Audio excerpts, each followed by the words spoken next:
Olá, muito bom dia. Terça-feira, 5 de novembro, são 11 horas e 3 minutos. Eu sou Débora Oliveira e este é o CNN Money News.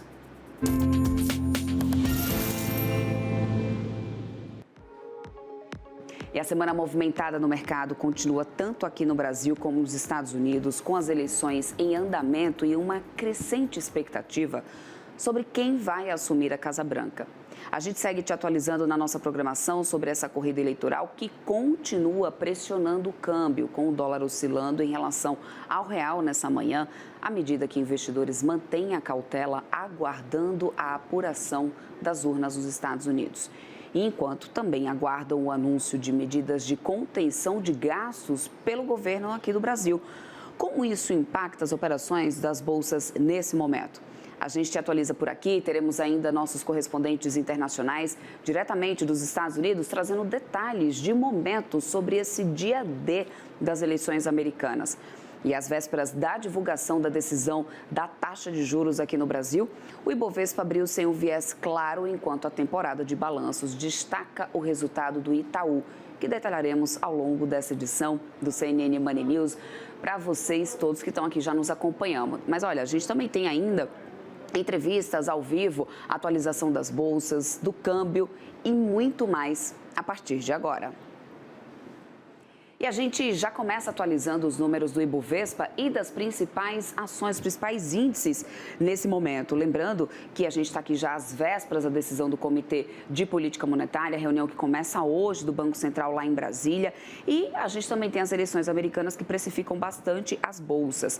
Ibovespa que agora está caindo 0,10%, enquanto eu atualizo você aqui ao vivo, você também acompanha as cotações aí em tempo real na sua tela. O Ibov que tinha disparado nessa segunda-feira, com alta de mais de 1%, quase 1,5% de alta. A gente tem agora aqui uma leve queda, 0,09% no negativo, mas ainda mantendo os 130 mil pontos, 130.392 pontos. Entre as maiores altas e baixas do dia, quem lidera as baixas, o índice Bovespa, Cogna nesse momento, caindo 3,31%. Também temos Carrefour Brasil, caindo 3,93%. Em seguida, Magazine Luiza caindo 3,07%, agora está expandindo um pouco mais as perdas. E aí a gente também tem o setor de frigoríficos, com Minerva caindo 2,53%. Carrefour Brasil forma um bloco ali do setor de supermercados em queda, que a gente também tem Pão de Açúcar caindo 2,21%. Setor varejista, na verdade, né? Tem Magazine Luiza, Natura, que está caindo também agora 2,05%. Bom, o que acontece? Em véspera de decisão de Comitê de Política Monetária, de taxa básica de juros, é natural sempre a gente ver essa cautela adotada pelos investidores nos setores mais cíclicos e mais sensíveis também à taxa básica de juros. O setor de varejo acaba sendo muito mais sensível nessa questão do consumo. Se a gente tem alta dos juros, isso acaba impactando bastante o poder de compra da população e isso também acaba fazendo preço nessas vésperas de decisão de juros aqui no Brasil. Então, assim, a gente segue com essas ações que são mais sensíveis aos juros por enquanto, se destacando nessas 10 principais perdas das ações daqui do índice Bovespa. Na ponta positiva, a gente tem Itaú liderando altas, tanto as ações da Hold como também do banco. A gente tem Tube 4 subindo 3,20%, Itaúsa subindo mais de 3%, 3,09%. Importante lembrar que a gente teve dados de Itaú, né, resultado trimestral do banco sendo divulgado. E nesse momento, as ações estão subindo bastante.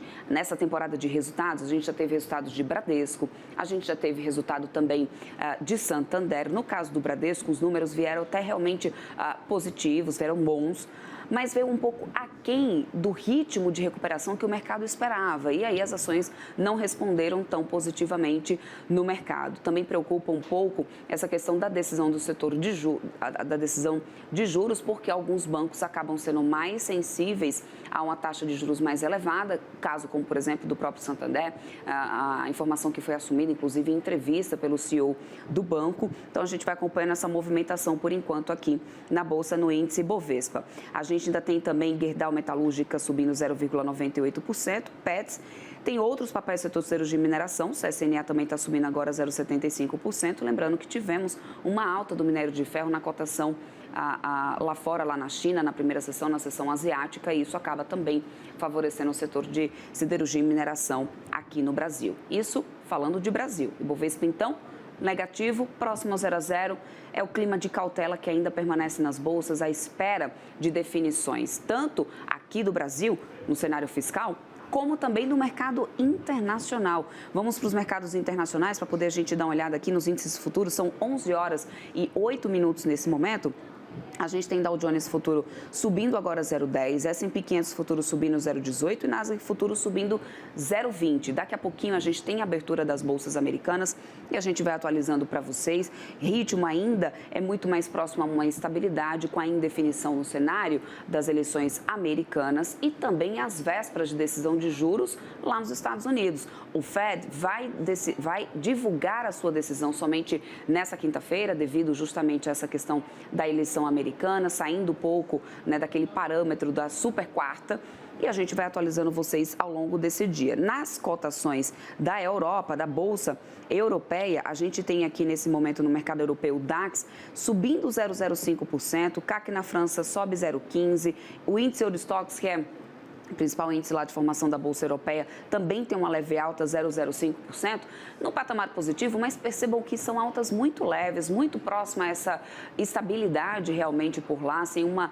definição muito clara, muito reflexo dessa reação dos investidores, que desde a semana passada ou adotam uma posição de aversão ao risco ou de maior cautela no andar dos negócios, enquanto não tem um cenário muito definido, principalmente em relação às eleições americanas, que precificam as bolsas globais já tem algumas semanas. Em relação às commodities, o petróleo Brent está subindo agora 0,77%, com o barril cotado a $75,64. O WTI também sobe nesse momento 0,90 a $72,11. Lembrando que nessa semana a gente já teve o petróleo subindo bastante, disparando depois da decisão da OPEP+, de manter os cortes de produção para esse ano e só retomar maiores produções no ano que vem. Isso diminui a oferta de petróleo no mercado, aumenta um pouco o preço da cotação e a gente vem acompanhando isso sem descartar que também permanecem os conflitos no Oriente Médio no radar do mercado. Então, o petróleo sobe levemente agora, está subindo aqui na casa dos $75 o barril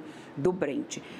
A gente vai seguindo por aqui nessa atualização das bolsas aqui em tempo real para vocês. São 11 horas e 11 minutos. Daqui a pouquinho a gente traz a abertura do mercado nos Estados Unidos. Mas aproveitando que a gente está falando de Estados Unidos, agora a gente vai direto para lá com o nosso correspondente de Nova York, o Sérgio Patrick.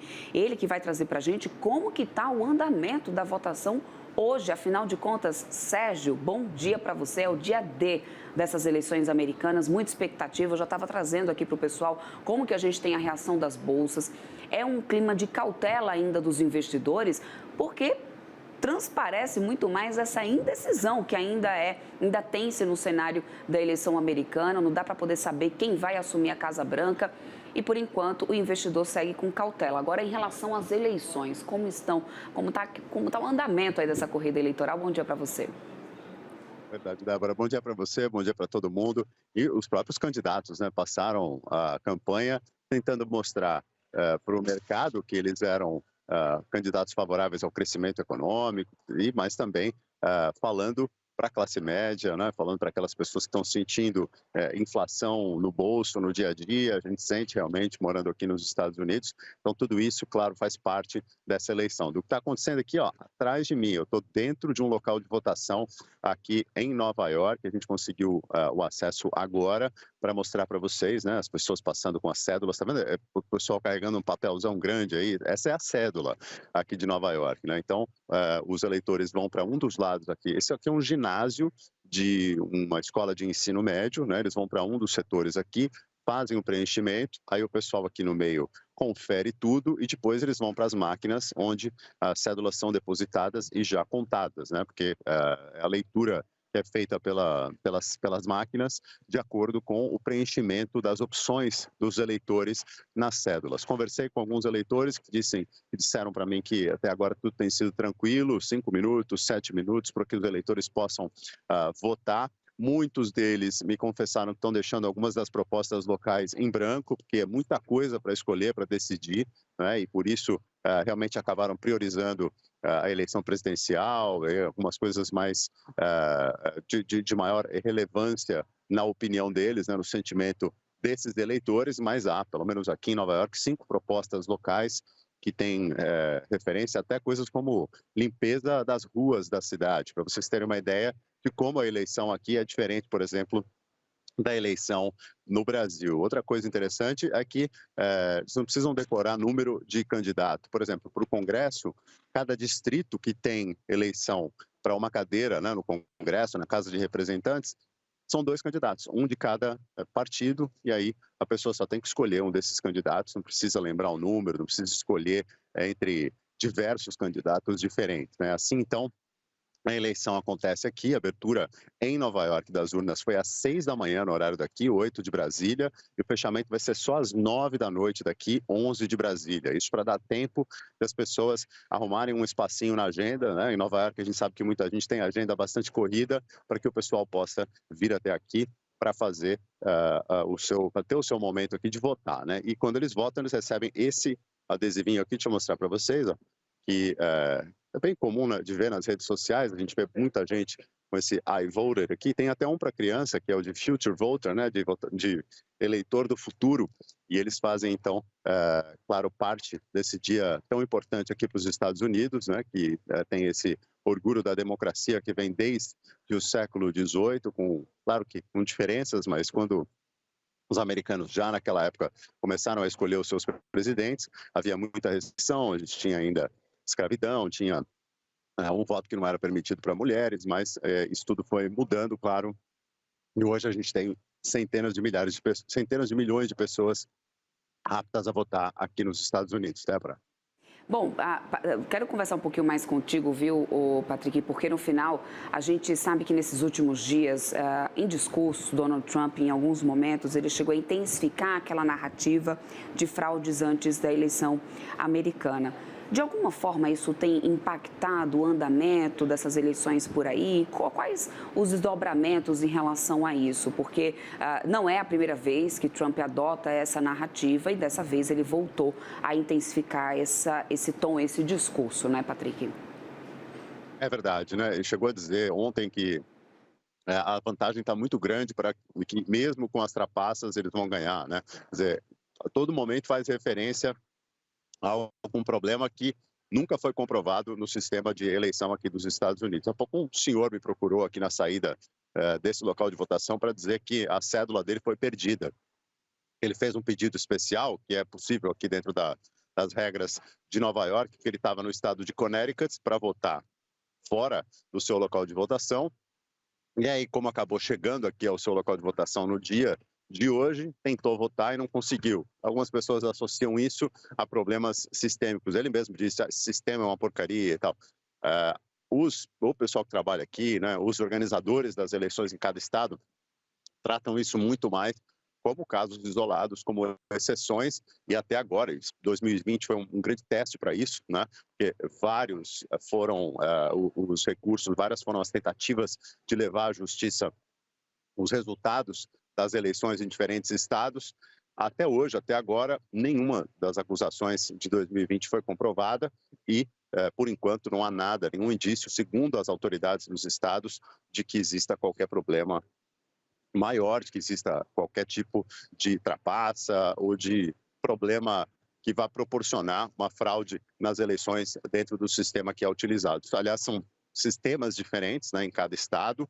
Aqui em Nova York, por exemplo, isso acho que já é um reflexo do que você me perguntou, né, do que a gente tem observado nos últimos anos. Se você vai ao site do governo do estado, na página que faz referência às eleições, existe lá uma explicação sobre as 4 empresas que são as fornecedoras das máquinas, né, que são as provedoras desse serviço, 4 empresas diferentes. Então, isso também é muito diferente do Brasil, né, quando a gente tem um sistema todo unificado pelo Tribunal Superior Eleitoral. Aqui nos Estados Unidos, você tem empresas de tecnologia que se especializam nesse tipo de serviço e que tentam vender o seu serviço para diferentes condados, diferentes cidades, diferentes estados do país, né? Inclusive, uma delas aqui é a Dominion, que foi alvo de muitas acusações na eleição de 2020, que não foram comprovadas, inclusive que fizeram a Dominion ganhar alguns casos na justiça de valor muito alto, né, chegando a quase $1 bilhão por causa das acusações que foram feitas sem provas. Uhum. Bom, aí é importante a gente lembrar também, eu comecei essa edição falando sobre hoje ser o dia D, Patrick, das eleições aí nos Estados Unidos, mas diferente aqui do Brasil, a gente não tem uma definição hoje, né, sobre quem vai ganhar essa corrida eleitoral. Vamos tentar lembrar um pouco para quem está nos assistindo do porquê dessa diferença, da maneira como acontecem as apurações e por que a gente não consegue saber a definição, o que acaba aumentando ainda mais a ansiedade nessa situação, né, Patrick? Aumenta muito, né? E os americanos sabem disso. Aliás, já tem muita gente ansiosa por antecipação, porque a campanha tem sido muito tensa. E existe, então, agora a possibilidade de dias até que um resultado seja confirmado, até que os matemáticos possam fazer projeções de vitória, né, dos candidatos. A diferença deve ser muito pequena em alguns dos estados pêndulo, e isso, claro, vai dificultar as coisas, né? Quando você tem um grande favoritismo, uma vantagem muito grande, já é muito mais fácil projetar. Então, a gente vai ficar no aguardo agora para saber exatamente como é que isso vai se desenrolar, como é que essas coisas vão caminhar, principalmente Pensilvânia, que tem pesquisas empatadas. A gente tem na Geórgia também uma diferença muito pequena. Tudo isso vai ser fundamental para a gente saber quem vai ser presidente dos Estados Unidos. Pura Verdade, a gente vai acompanhando por aqui. Sérgio Patrick, muito obrigada pela tua participação aqui com a gente na programação do CNN Money. Eu conto com a tua participação aqui sempre, principalmente nessa corrida eleitoral. É sempre bom ter essa temperatura aí em loco de tudo que está acontecendo nos Estados Unidos. Muito obrigada. Até a próxima. Até mais. Débora. A gente continua por aqui, gente, mas para falar agora do Comitê de Política Monetária, que se reúne a partir de hoje para decidir pela manutenção ou pelo aumento da taxa Selic. A expectativa de boa parte do mercado, de acordo com o Boletim Focus dessa segunda-feira, é de que a taxa termine o ano com a Selic, no final das contas, em 11,75%. A trajetória dessa retomada de alta da Selic, você acompanha no gráfico que a gente preparou aqui para vocês, que é possível ver quando a gente começou, inclusive, com esse patamar de recuperação, ou seja, desse aperto monetário. Lembrando que foi por causa da pandemia da Covid-19, que ali no período de 2020, a gente chegou aos 2% nessa taxa básica de juros. O que também não é um padrão comum para o Brasil, mas nesse período a gente tinha um auge da pandemia da Covid-19, né, e precisávamos de um impulso na economia. Baixar os juros foi o caminho encontrado pelo Banco Central para poder começar a incentivar uma recuperação, uma retomada econômica. A partir de 2021, a gente começa a retomar esses ganhos na taxa básica de juros, chegando ali em 2023 ao maior patamar, então, até então, da taxa básica de juros, 13,75%. Acontece que com a taxa de juros em 13,75%, a gente controla, por um lado, a inflação, mas a gente restringe bastante o consumo e isso acaba impactando a recuperação de determinados setores. Portanto, com a inflação já caminhando para a meta naquele momento, o Banco Central decidiu voltar a diminuir a taxa básica de juros aqui no Brasil. Com cortes escalonados, a gente vinha aos poucos reduzindo essa taxa básica de juros, que até chegou ao patamar dos 10%, mas diante do cenário de risco fiscal que a gente tem encontrado nesse ano de 2024, incerteza sobre o cumprimento do arcabouço fiscal, além disso, uma inflação que insiste em permanecer distante das previsões, das projeções do teto da meta nesse ano de 2024, diante de um cenário de uma economia também pujante, uma economia forte e realmente resiliente aqui no Brasil, a gente está vendo agora o Banco Central adotar ou utilizar a sua ferramenta, que é da política monetária, aumentando esses juros aqui no Brasil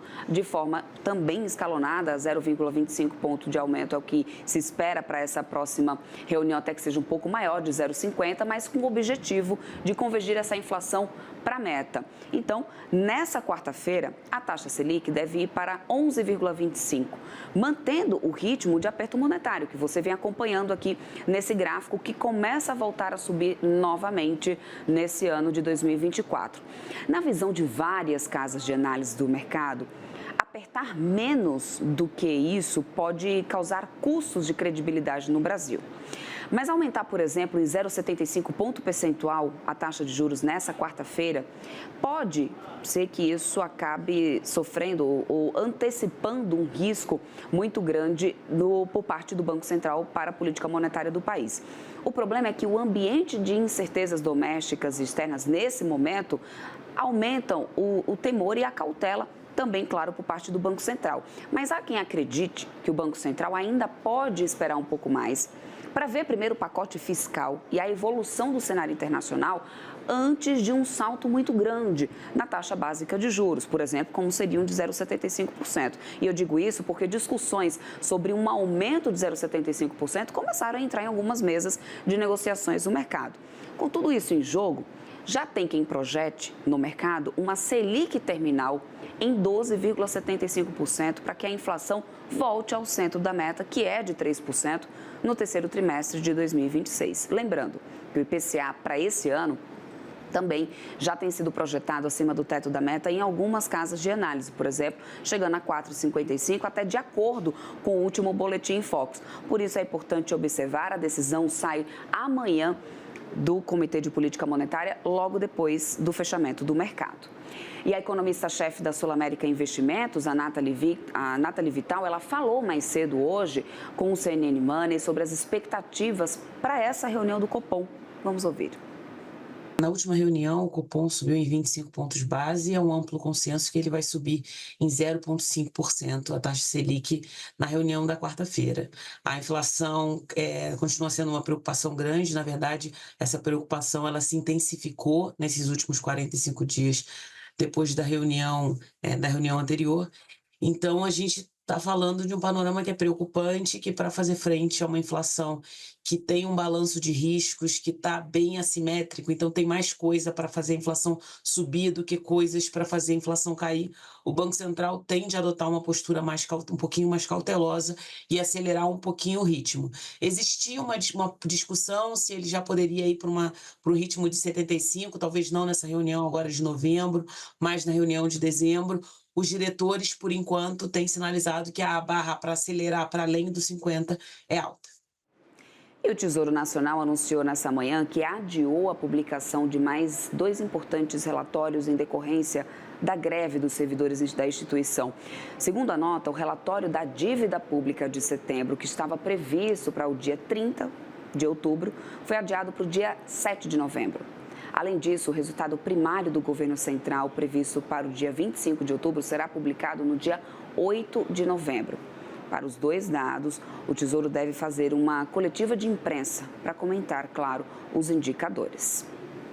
E veja a seguir, a gente continua atualizando os principais índices do mercado aqui em tempo real, ao vivo para vocês. E mais, em entrevista exclusiva, a presidente da Petrobras, Magda Chambriard, ela minimiza a polêmica sobre a política de distribuição de dividendos da companhia. O CNN Money News volta em instantes.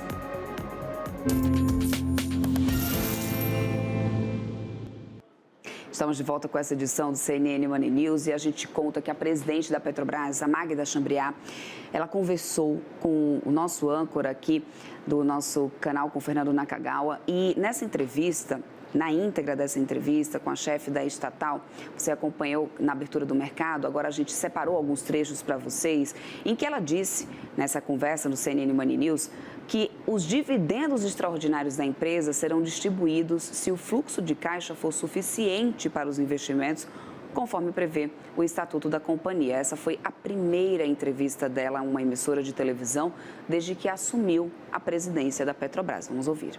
Está no nosso estatuto que nós temos que distribuir 45%. Isso não pode ter dúvida, né? Os extraordinários, por enquanto, a gente não tem maiores expectativas sobre ele. Né? O que a gente precisa saber é o seguinte: vamos aprovar um plano 25-29, se houver caixa, a gente não, se a caixa for suficiente, a gente não empilha dinheiro. Né? Não há mérito nenhum em empilhar dinheiro. Né? O que for lucro, o que for fluxo de caixa livre, o que tiver dentro dos 45% e o que a gente não precisar reter para garantir nossos investimentos serão distribuídos. Estamos cumprindo o determinado no nosso estatuto. No momento que a gente tiver lucro, será distribuído, né, conforme a regra vigente no estatuto. Na conversa, Chambriard contou também sobre os planos da Petrobras, inclusive, sobre o andamento do petróleo, sobre a exploração do petróleo no exterior. Vamos ouvir. Nós estamos falando de uma necessidade de reposição de reservas, né? De novo, que está no nosso plano estratégico e é público, né? Então, se você olhar o plano estratégico 24-28, você vai ver lá uma obrigação de reposição de reservas. Onde é que nós vamos buscar essas reservas? Prioritariamente no Brasil e dentro da necessidade onde quer que elas estejam, né? Então, onde é que a gente já está hoje, né? Hoje a gente já está numa área exploratória em São Tomé e Príncipe, né, na África, e hoje nós já temos um pedacinho de uma área exploratória na África do Sul, né? A Petrobras ganhou espaço entendendo e sendo especialista na geologia do Brasil, né? Margem atlântica do Brasil é uma área muito estudada no Brasil há décadas, né? Margem equatorial também, mas a margem atlântica, a margem leste, que a gente chama, muito mais, né? E muito parecida com a margem atlântica do Brasil, né? Essa que nós chamamos de margem leste, é a margem africana, né? Então, ali em princípio, já é nosso alvo, porque faz parte do nosso DNA aquela geologia, estudar aquela geologia. A gente tem interesse em olhar oportunidades, principalmente na margem atlântica da África. E a gente segue por aqui, eu vou atualizando vocês, inclusive, sobre a atualização do setor de petróleo. Começando pela Petrobras, já que a gente teve a entrevista aqui da Magda Chambriard com a gente mais cedo, nessa nossa programação aqui ao vivo para vocês, com exclusividade, em que a Magda falou pela primeira vez uma emissora de TV, inclusive, sobre questão de dividendos da companhia. As operações da Petrobras começaram o dia próximo à estabilidade, tem uma leve queda agora de 0,20. O preço das ações preferenciais estão agora a R$ 35,41. Isso em relação à Petro 4. A gente também tem Petro 3 numa queda de 0,44% a R$ 38,17. É o que a gente tem agora em relação às cotações da Petrobras. Lembrando que a presidente Magda Chambriard da Petrobras afirmou então que os dividendos extraordinários seguirão a lógica de ter lucro e caixa para cumprir o estatuto e garantir o plano estratégico. Inclusive, Magda descartando aí qualquer pressão da equipe econômica em relação a dividendos. Em relação às outras companhias do setor, o PRIO 3 também está caindo agora, 1,69%. A gente tem Ultrapar também em queda nesse momento de 0,19%, ou seja, o setor de petróleo agora tem uma queda, um patamar de queda de 0,58% por enquanto, mesmo a gente tendo uma alta da cotação da commodity lá fora. O petróleo, por enquanto, o Brent está subindo 0,89% a $75,75. E o WTI agora está subindo 1,16% a $72,31 por enquanto. Isso em relação à Petrobras. Mas não é só o setor que vem no vermelho, a gente também tem o comércio varejista que sentindo bastante nas negociações dessa terça-feira, véspera de decisão do Comitê de Política Monetária. Mais cedo eu já tinha passado aqui algumas atualizações para vocês das altas e baixas do dia, mas o comércio varejista como um todo tem uma queda de 0,66% agora. É Lojas Renner que tem aqui uma queda de 0,58%. A maior queda, por enquanto, a gente ainda vê em grupos como Guararapes, que está caindo 1,56% agora. A gente tem outros papéis aqui do setor caindo, Veste, por exemplo, caindo nesse momento 4,19%. Mas o que acontece? Nesse setor varejista, setor de consumo, sempre que a gente tem decisão de política monetária para ser divulgado, inclusive, ou seja, pela expectativa de aumento de juros, como isso impacta bastante a questão do consumo da população, isso também acaba atingindo esses setores que são mais sensíveis aos juros. Na contramão, inclusive, do setor de petróleo e do setor varejista, a gente tem bancos subindo. 1,11% é a alta do setor de bancos nesse momento e Tube 4 sobe 2,24% depois que o resultado do banco foi divulgado. Isso no caso de Itaú que veio com bons números.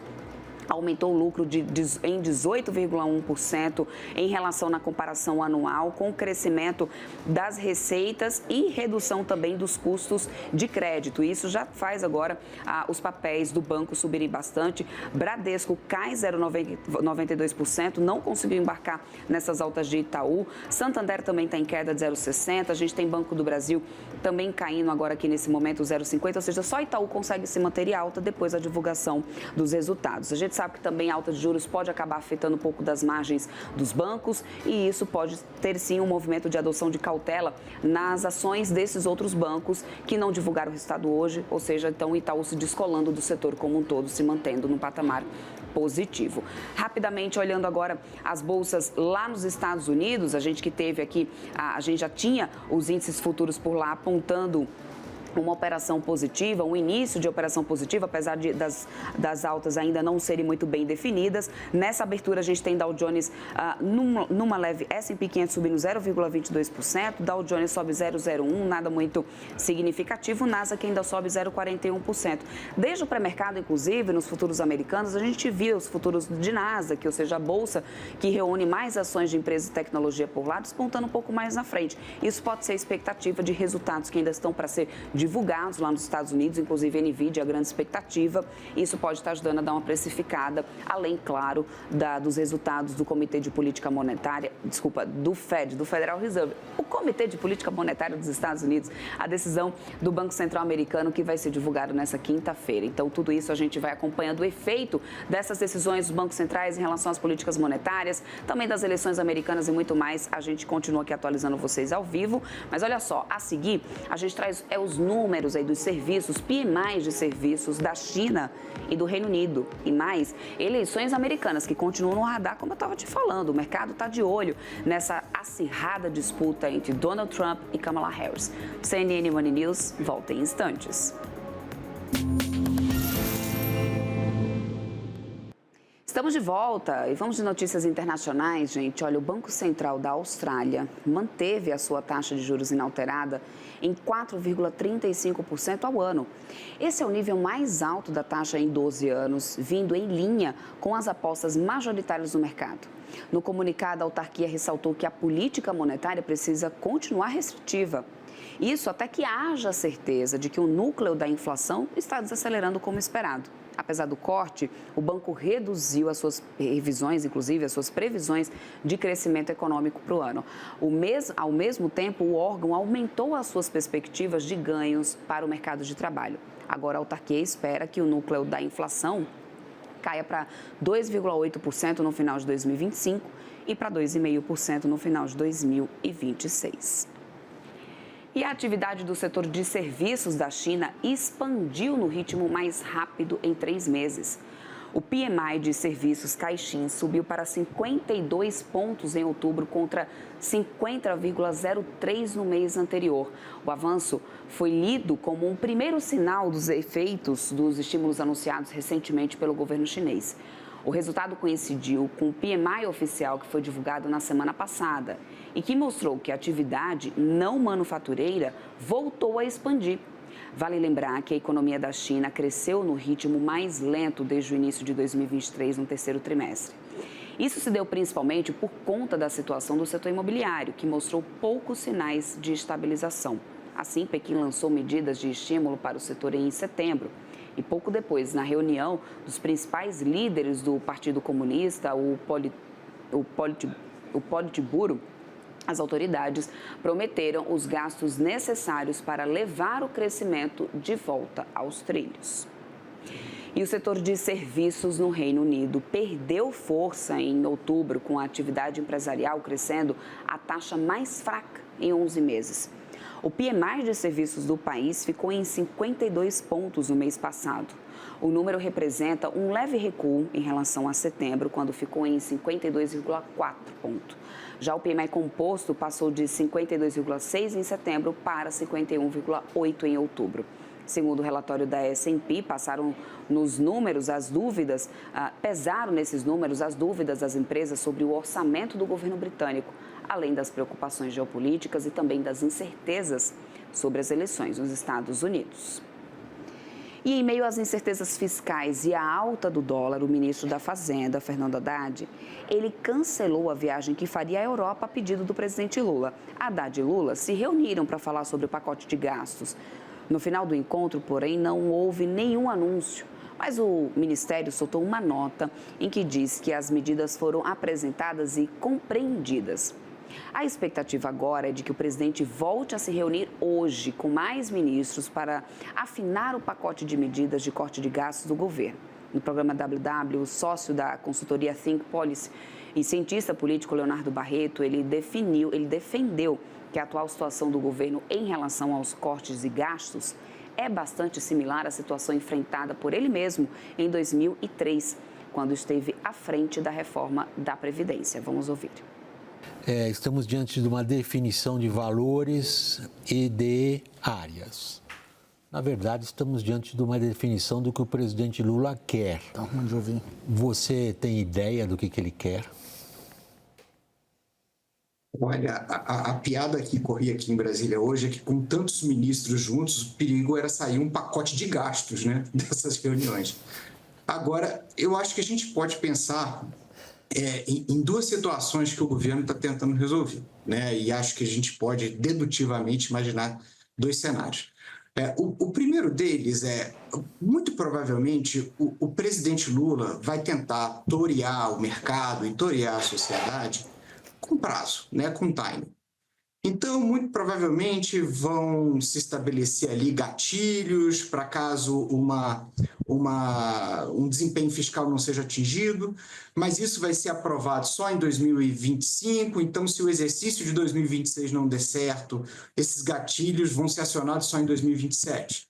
Então, seria uma forma de preservar o Lula, né, o presidente Lula, dessa coisa chata, né, de fazer cortes de gastos, né.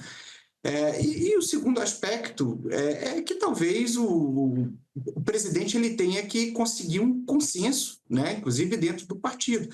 Me parece que essa é uma situação, assim, em termos práticos, muito parecida com 2003, né, quando o governo entrou, vivia um problema de desconfiança muito forte e teve que encarar a reforma da Previdência para poder conquistar a confiança do mercado, e isso acabou gerando, inclusive, o PSOL. Né? Eu acho que é uma situação muito parecida do ponto de vista objetivo. A diferença é que o presidente, naquela época, ele via um horizonte mais longo para si, né? Talvez não seja o caso agora. Né? Ele, naquela época, talvez ele tivesse expectativa de conseguir ter a confiança, uma relação duradoura com o mercado, que também não deve ser o caso agora. Mas, em termos objetivos, me parece que 2003 é o melhor parâmetro para a gente usar, né, para entender esse momento que a gente está vivendo. Bom, para entender sobre as expectativas para o pacote fiscal, conversaremos agora com o ex-secretário do Tesouro, o Jefferson Bittencourt, que já está aqui com a gente. Muito bom dia, Jefferson, para você. Bem-vindo aqui à nossa programação, nesse dia aqui de grande estreia para a gente no CNN Money. Obrigado por ter aceito o nosso convite. Obrigado, Débora, pelo convite. Parabéns pelo canal novo. Estou à disposição aí para a gente discutir essas questões. Vamos lá, Jefferson, porque a gente chega num momento bastante turbulento no mercado, pelo menos no cenário fiscal aqui no Brasil. Em uma semana, inclusive, a gente viu a confiança do mercado em relação à divulgação do corte de gastos, com a definição da data, de que sairia logo depois, né, das eleições municipais, partir para uma desconfiança gigantesca com essa sinalização de que até o ministro da Fazenda estaria ausente. E isso tudo gerando uma sensação de descomprometimento do governo em relação à urgência dessas medidas de corte de gastos para manter a saúde do arcabouço fiscal. É essa percepção que dá para ser mantida, ou seja, essa responsabilidade com o arcabouço fiscal, ela ainda é mantida por parte do governo, na sua opinião?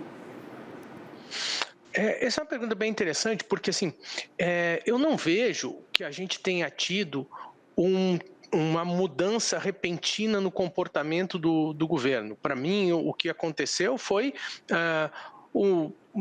por alguma razão, o mercado deu um voto de confiança para o governo no arcabouço fiscal. A gente teve uma deterioração das expectativas fiscais muito grande com a PEC da transição. O governo aumentou significativamente o nível de gastos antes de assumir o governo, né, em 1,7% do PIB, e depois apresentou um arcabouço fiscal que garantia um crescimento para esses gastos de maneira perene. No primeiro momento, o governo deu um voto o mercado deu um voto de confiança para o governo, mas a partir dali ficou muito claro que o governo tinha uma dificuldade muito grande de fazer um ajuste pelo lado dos gastos. Na verdade, não se falava nessa possibilidade. Havia uma pouca disposição de se discutir a racionalização das despesas, enquanto as despesas cresciam, e em algum momento ficou evidente que pelo lado da receita, que não é o melhor caminho para se fazer um ajuste, também haveria dificuldade de alcançar o superávit primário. Então, eu acho que o primeiro movimento do governo em relação a esse pacote deveria ser anunciar a razão pela qual essas medidas estão sendo tomadas. E aí, assim, o que eu estou sugerindo não é que seja feito um meia-culpa e que se diga, olha, não, nós erramos no arcabouço fiscal, o limite total de gastos era incompatível com o crescimento das despesas obrigatórias, há uma compressão da despesa discricionária.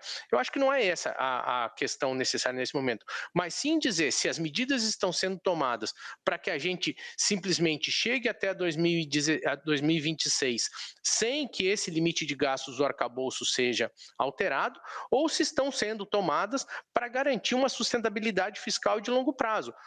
Porque hoje o que nós vemos é uma dificuldade grande de sustentar esse limite de gastos em 2027, dada a decisão do Supremo Tribunal Federal de que em 2027 cerca de 0,4% do PIB vão ter que ser incluídos no teto dos gastos, que são os precatórios. Então, esse pacote de gastos é para nós chegarmos até 2026 com esse arcabouço fiscal, ou para nós termos uma sustentabilidade de longo prazo e uma trajetória melhor da dívida? Um ótimo questionamento, realmente um ótimo ponto a ser esclarecido, mas eu vou um pouquinho além disso, pensando, viu, Jefferson, de onde o governo poderia trazer esse pacote de gastos? Olhando esses gastos que a gente tem hoje, porque é importante não só a questão da quantidade, mas da qualidade desse corte, onde você apontaria que o governo teria uma margem, uma gordura para poder trazer esse corte e que seja um corte efetivo, que realmente mantenha essa saúde do arcabouço? Então, eu acho que dentro do que vem sendo especulado, rumores sobre o desenho do pacote, eu acho que tem um pilar, por assim dizer, que é muito importante, que é essa rediscussão do desenho de certos programas sociais.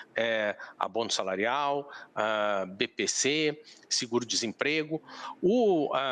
Por que eu vejo gordura aí? No caso do abono salarial, é um benefício que tem um gasto expressivo, quase 30 bilhões de reais gastos todos os anos, para dar uma proteção adicional para uma camada da população que já é protegida, que é a população com emprego formal. Então, e desde 2015, quando se discutia mais profundamente a necessidade de fazer ajustes, sempre se apontou o abono salarial como um programa mal focalizado que deveria ser repensado. E repensado até o ponto de se pensar em ser extinto. Porque nós temos uma camada muito grande da nossa população vivendo na informalidade, que é muito mais desprotegida, e nós estamos gastando 30 bilhões de reais com uma camada da população que é mais protegida.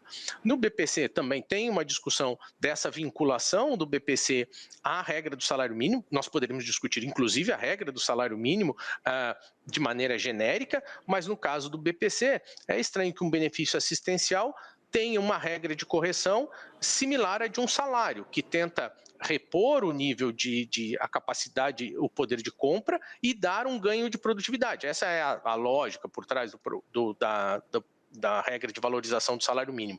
É estranho a gente pensar em dar ganhos de produtividade para um programa que é assistencial. Então, assim, eu acho que focar nesses programas é importante, não só porque eles têm problemas de focalização, mas principalmente porque o volume de recursos envolvidos é muito grande. Claro que a discussão sobre a complementação do Fundeb é importante, a discussão sobre a obrigatoriedade de transferência de certos fundos é importante, mas a gente está falando de despesas com magnitudes muito menores do que um pacote que envolva esses 3 benefícios. Bom, eu queria pegar um pouco aqui da tua experiência, Jefferson, para poder ampliar um pouco mais esse debate para os efeitos desses gastos na dívida pública do país, porque isso já tem sido apontado em alguns relatórios, essa relação dívida-PIB, inclusive relatórios internacionais que já mostram essa preocupação desse aumento da dívida pública do país. Ao momento em que a gente vai por um lado, tirando algumas despesas do arcabouço para poder ir mantendo essa questão da meta.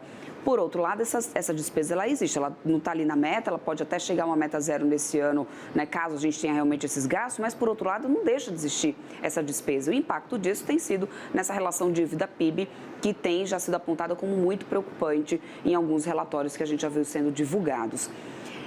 O que fazer para poder mudar essa trajetória? Essa dívida PIB, da maneira como ela vai caminhando, ela é saudável para o país?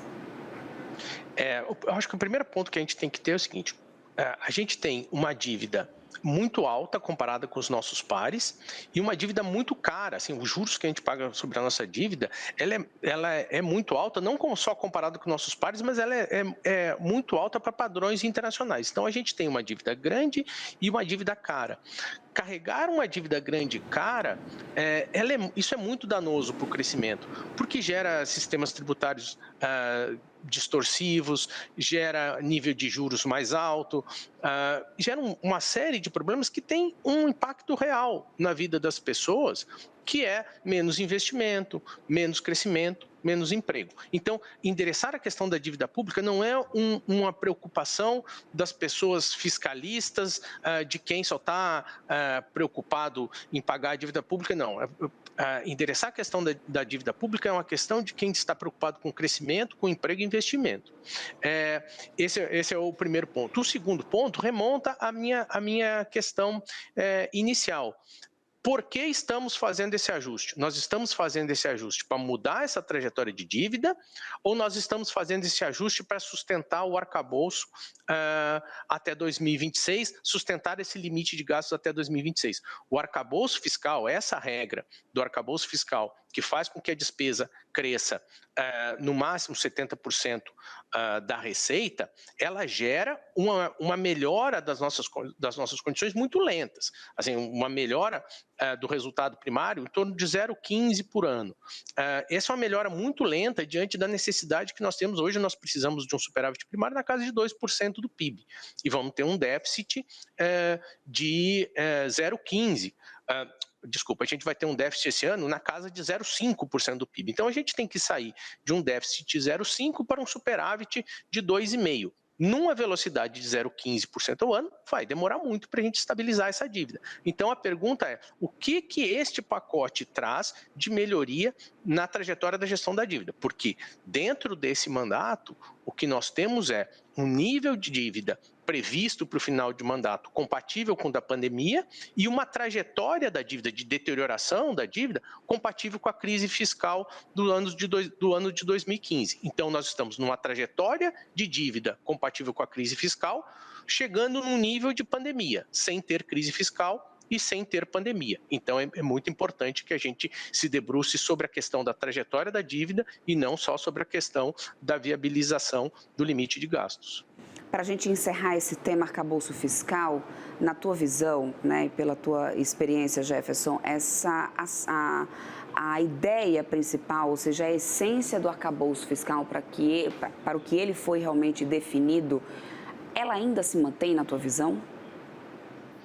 Eu acho que uma discussão profunda como essa, onde a gente vai rediscutir eventualmente correção do mínimo da saúde, correção do mínimo da educação, tomar medidas que são disruptivas em relação ao discurso do governo, como eventualmente desvincular o BPC, rearranjar seguro-desemprego. E isso é um novo arcabouço, isso é um conjunto novo de regras. O que eu quero dizer, de certa medida, esse pacote, ele reconhece problemas de um arcabouço que foi sancionado há pouco mais de um ano atrás.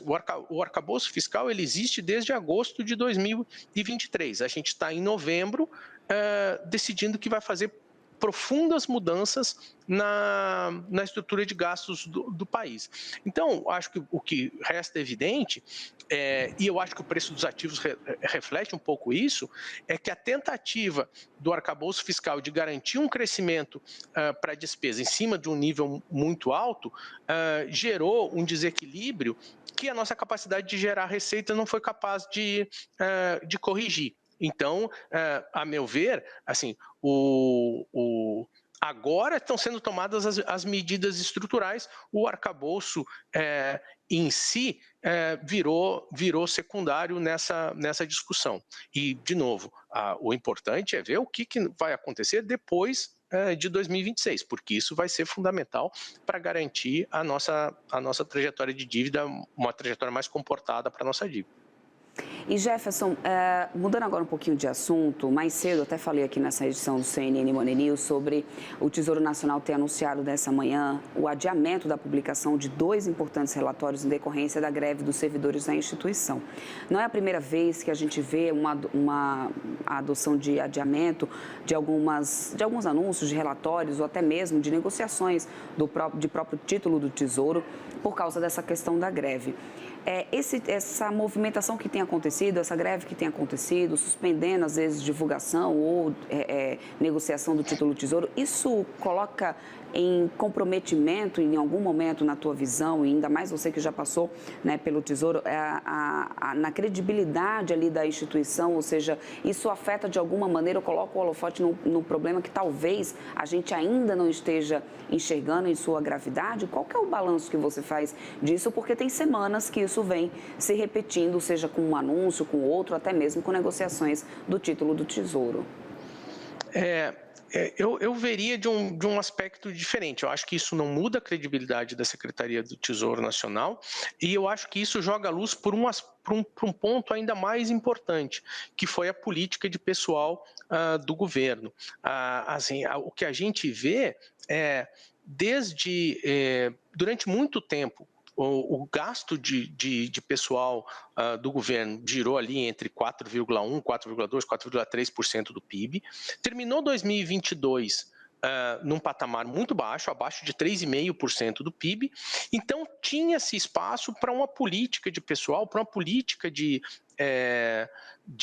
funcionalismo, uma espécie de espaço para uma reforma administrativa a partir do patamar de gasto que tinha se deixado, que poderia botar a gente numa trajetória muito mais sustentável para essa despesa de pessoal. A estratégia do governo de fazer um volume expressivo de concursos, a estratégia do governo de dar um aumento muito significativo no primeiro ano e negociar aumentos para os próximos anos, baseado muito na especificidade de cada carreira, dando bônus para determinadas carreiras, gerou uma competição onde algumas categorias se sentiram preteridas. Essas ações do Tesouro, elas buscam dar visibilidade para esse tratamento desigual dentro dessa política de pessoal que é altamente questionável, que foi adotada a partir de 2023. Jefferson, perfeito. Eu quero muito agradecer aqui a tua participação conosco. Jefferson Bittencourt, ex-secretário do Tesouro Nacional e head de macroeconomia do ASA, que está aqui falando com a gente. Muito obrigada. Obrigada pela tua participação, de mais nada. Espero contar sempre com sua participação aqui conosco. Obrigado, Débora, pelo convite, pelo espaço e, de novo, sucesso no novo canal. Muito obrigada, meu querido. Até mais. Bom, e a gente segue por aqui. Vamos antes para uma atualização do índice Bovespa, como que a gente vem com essas operações vésperas aqui do Comitê de Política Monetária divulgar a sua decisão em relação à taxa básica de juros aqui do Brasil. O Ibovespa vai ampliando um pouco mais as perdas, que é agora 0,45% nesse momento. Perdeu um pouco os 130 mil pontos, 129.924 pontos é como a gente tem o índice Ibovespa aqui nesse momento. Os papéis de Itaú é que estão liderando essas altas, né? Aqueles papéis que estão conseguindo se manter no positivo. Itubi 4 subindo 2%, Itaúsa subindo 1,87%, isso depois da divulgação do resultado, que agradou bastante o mercado. A gente também tem Raia Drogasil subindo 1,31%, Pets sobe 0,96%, e aí a gente vem com alguns papéis do setor de siderurgia de mineração, com CSNA subindo 0,84%, Gerdau Metalúrgica subindo 0,68%, e muito disso pode ser um reflexo, né, das cotações do minério de ferro, que tinham acabado a sessão asiática lá no positivo. Nas baixas do dia, agora quem lidera as quedas é a TIM Brasil, que está caindo mais de 5% por enquanto. A gente também tem a Telefônica Brasil caindo 2,87%. Setor de frigoríficos ainda aparece aqui nas quedas, com Minerva caindo 2,87%. E aí alguns outros papéis do setor de varejo e também de consumo, como Carrefour Brasil, que está caindo 2,83%. Nessa situação de Carrefour, é importante lembrar que a gente também teve divulgação de resultados por parte da companhia. Hoje tem aqui uma queda de 2%, agora mais de 2%. Prio está caindo agora 1,87%. Os papéis da Petrobras também estão em queda, mesmo em dia que a gente tem uma alta da cotação do petróleo, o petróleo Brent subindo 1,87%, petróleo Brent subindo 0,88%, o WTI também alta por enquanto de 1%. Os barris aí cotados na casa dos $75 o barril do Brent nesse momento. 12:03, a gente vai atualizando as cotações aqui ao vivo para vocês, mas ao mesmo tempo vocês acompanham aqui na sua tela todas as divulgações dos números, das operações em tempo real ao vivo, você acompanha aqui somente na telinha do CNN Money. Bom, a gente vai para um rápido intervalo comercial e na volta a gente fala da disputa entre Kamala Harris e Donald Trump lá nos Estados Unidos. CNN Money News volta em instantes.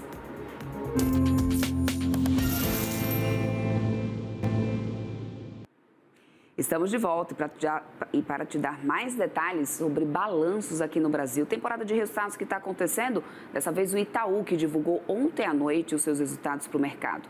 O banco teve um lucro de 10 bilhões e 600 milhões de reais no terceiro trimestre de 2024, o que configura uma alta de 18,1% na base anual.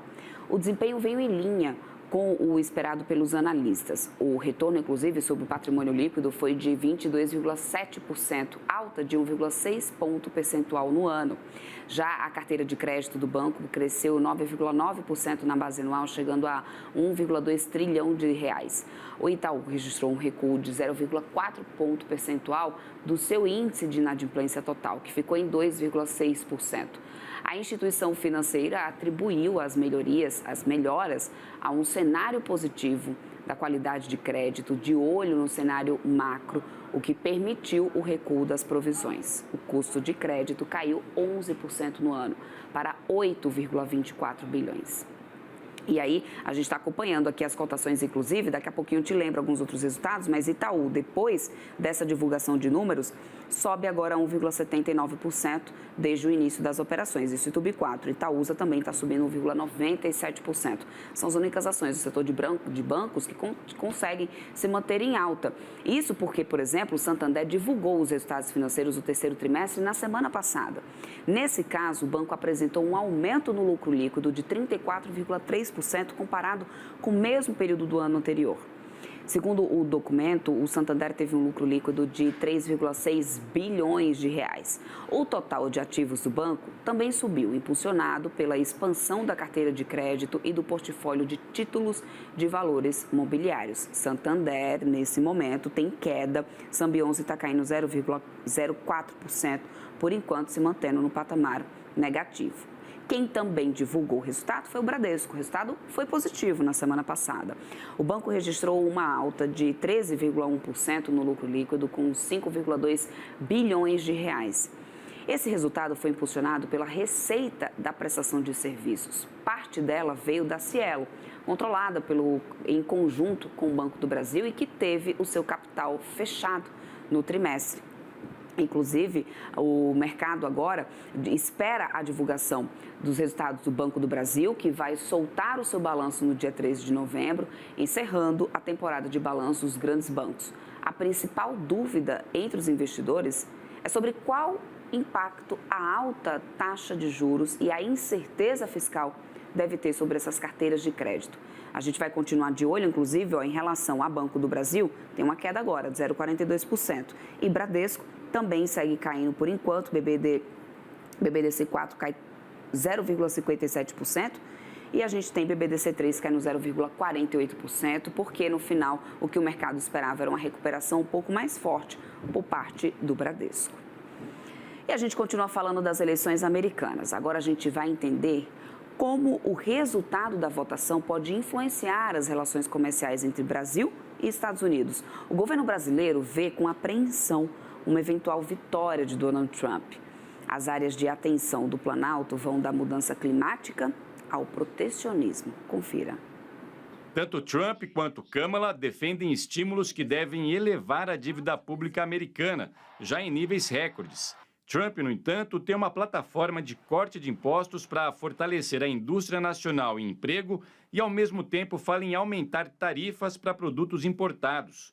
De janeiro a setembro, as exportações brasileiras aos Estados Unidos tiveram alta de 10%. Foi o destino com maior crescimento dentre os principais parceiros comerciais do Brasil. Na cooperação ambiental, recai outra parte das preocupações do Palácio do Planalto com uma eventual vitória de Donald Trump. Em julho, a Casa Branca anunciou o envio de 47 milhões de dólares ao Fundo Amazônia. Foi a primeira parcela dos 500 milhões prometidos em 2023 pelo presidente Joe Biden. Com Trump de volta ao poder, é quase certo o fim do apoio financeiro.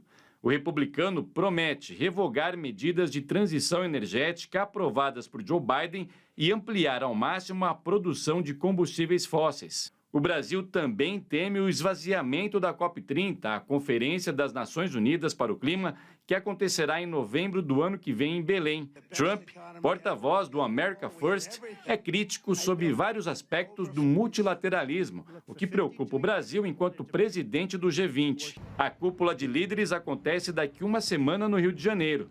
O republicano seria um obstáculo à taxação dos super ricos em nível mundial, uma das principais bandeiras do ministro da Fazenda, Fernando Haddad. Outros assuntos defendidos pelo Brasil, como a reforma da governança global, também devem perder apoio. E o governo brasileiro vem evitando especular o futuro das relações comerciais com os Estados Unidos. Isso na hipótese de Donald Trump ser eleito presidente. O candidato republicano promete em sua campanha impor tarifas de ao menos 10% a todos os produtos que chegam do exterior. O Danilo Moliterno apurou isso para a gente, é quem traz mais informações para a gente aqui, né, Danilo? Muito bom dia para você. Queria entender como que o governo está vendo isso, o que foi que você apurou para a gente, porque essa campanha por lá deve se arrastar ao longo dessa semana, ainda com um cenário muito incerto, né, Danilo? Bom dia. Bom dia, Débora, todos que acompanham o CNN Monday nesta terça-feira. Terça-feira, como a gente menciona ao longo de toda a programação, de reta final nas eleições nos Estados Unidos, com muita coisa em jogo. Entre as coisas que estão em jogo, a política comercial do gigante norte-americano.